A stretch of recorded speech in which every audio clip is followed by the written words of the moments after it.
Voilà, presque 100 jours que vous êtes gouverneur du Tanganyika, Monsieur Kitungwa. Avec ces inondations, cette insécurité, est-ce que vous n'êtes pas déjà submergé par les événements?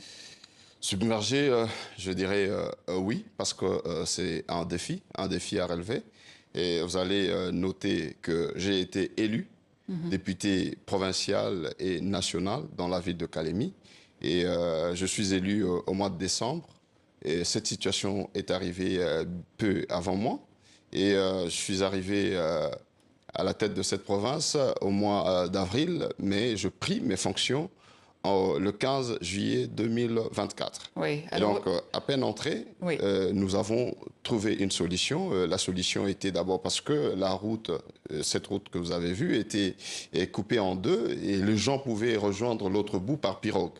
Et nous avons relié ces deux bouts, quand bien même que c'est une solution temporaire, provisoire, en terre battue, nous avons au moins trouvé, tant soit peu, une solution. Et à terme, quelle est la solution? À terme, nous devons résoudre cette question en l'asphaltant et surtout le grand problème qui est un problème lancinant, et c'est même la raison pour laquelle nous sommes ici en France, parce que nous avons été répondre à la question, à l'invitation de la région par le biais de CSP Rega, la région d'Auvergne-Rhône-Alpes, sur la question du Grand Lac, le rejon du Grand Lac.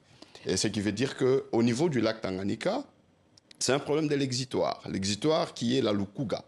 Quand le lac arrive avec pression, et pour se déverser sur la Lukuga, qui est une petite rivière, et cela pose problème, il y a des inondations. Et donc, alors aujourd'hui, justement, la ville de Calémie compte plus de 28 000 ménages sinistrés. Le gouvernement avait promis des parcelles, mais toujours rien pour le moment. Comment expliquer cela? bien sûr, à mon arrivée, déjà, il y a de lotissements déjà prêts et que nous sommes en train de voir les mesures maintenant par rapport à ceux. Parce qu'il ne suffit pas de disponibiliser le lotissement et que les gens dorment à la belle étoile.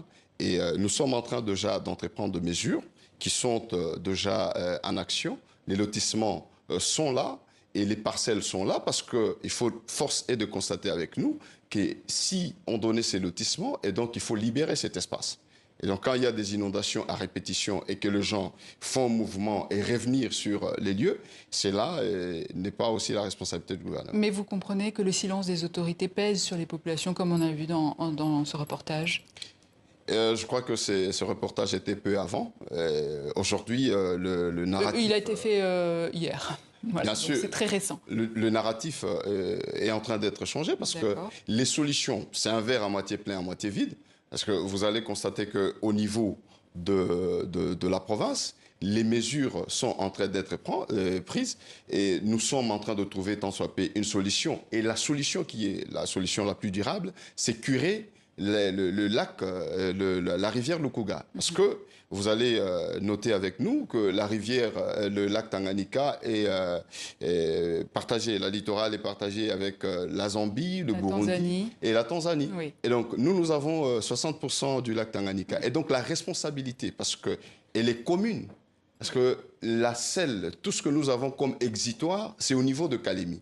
Et donc et la Zambie, et la Tanzanie, et le Burundi, tous doivent prendre en considération cet exitoire. Et vous dialoguez avec ces autres pays? Effectivement, les discussions vont devoir commencer parce qu'il y a l'autorité des régulations du lac Tanganyika et que j'en appelle à résoudre, à voir à l'œil cette question et pour qu'on voie comment est-ce qu'on va trouver une solution. Au-delà de ça, j'ai eu à mener des démarches au niveau de Kinshasa, auprès des autorités... du ministre de l'Intérieur, par exemple? Du ministre de la Défense, du Transport, Jean-Pierre Bemba. Également. Nous avons discuté de comment nous pouvons trouver, avoir notre drague pour curer le lac Tanganyika et permettre à ce que l'ouverture soit grande. Alors il y a un autre enjeu dans la région, c'est ces milices Twa et Bantou qui sévissent dans votre province.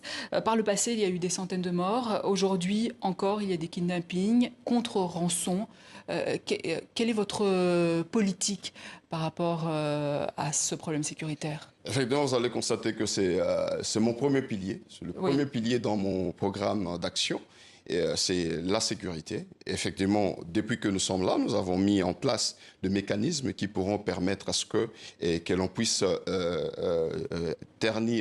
réduire le taux de l'insécurité. Et il faudrait noter que l'insécurité au niveau du Tanganyika n'est pas généralisée, un peu comme à l'Ituri et autres. C'est vrai qu'il y a des îlots de stabilité. Je vous pose la question parce que vous êtes en face de moi. Effectivement, il y a des îlots de stabilité, notamment de zones où il y a de poches d'insécurité que nous sommes en train déjà de résoudre comme problème. La criminalité urbaine aujourd'hui est sensiblement réduite parce que nous avons mis un système de patrouilles nocturnes, pédestres et fortes. Et je vous informe, madame, que par moment, moi-même, je fais une descente pour palper du doigt la nuit. Et je dors pas, je fais une descente pour palper du doigt et avec l'appareil sécuritaire. Et donc, par conséquent, nous avons cette obligation de sécuriser les investisseurs. C'est condamnable, ces comportements-là, et nous ne pouvons pas seulement attribuer à un groupe de gens, comme vous le dites, le Twa Bantou, ce sont deux groupes homogènes. Ce sont deux groupes homogènes qui sont effectivement composés de tous ces gens-là, parce que avant, on pouvait parler de Twa, simplement, mais aujourd'hui, quand on parle de Bantou et autres, ce n'est plus c'est l'insécurité organisée, mais qui n'est pas généralisée sur la province du Tanganyika, qui est une province avec des atouts de développement, parce que vous allez constater que quand on parle de la transition écologique aujourd'hui dans le monde, le Tanganyika est cité par son manono avec le lithium, qui a plus d'une concentration de plus de 6% qu'on ne retrouve pas partout dans le monde. Et en matière de préservation de l'environnement, quelles sont les solutions ? Effectivement, nous sommes en train, et c'est mon 6e pilier, et par rapport à la gestion efficace, gestion responsable de changement climatique. Et donc, cela passe, parce que vous allez noter qu'au niveau, partout au monde, il n'y a pas de développement économique sans le développement durable. Et donc, ce développement durable passe par de ressources propres à développer, notamment l'agriculture. Et il y a plusieurs ressources. Donc, le lac peut être un vecteur de paix dans la sous-région. Effectivement, parce que nous avons ces ressources-là qui est aussi les ressources hydrauliques. Le lac, moi, aujourd'hui, je dis le lac Tanganyika, c'est l'océan Indien de la République démocratique du Congo. Nous sommes à 125 km du port de Kigoma, en Tanzanie.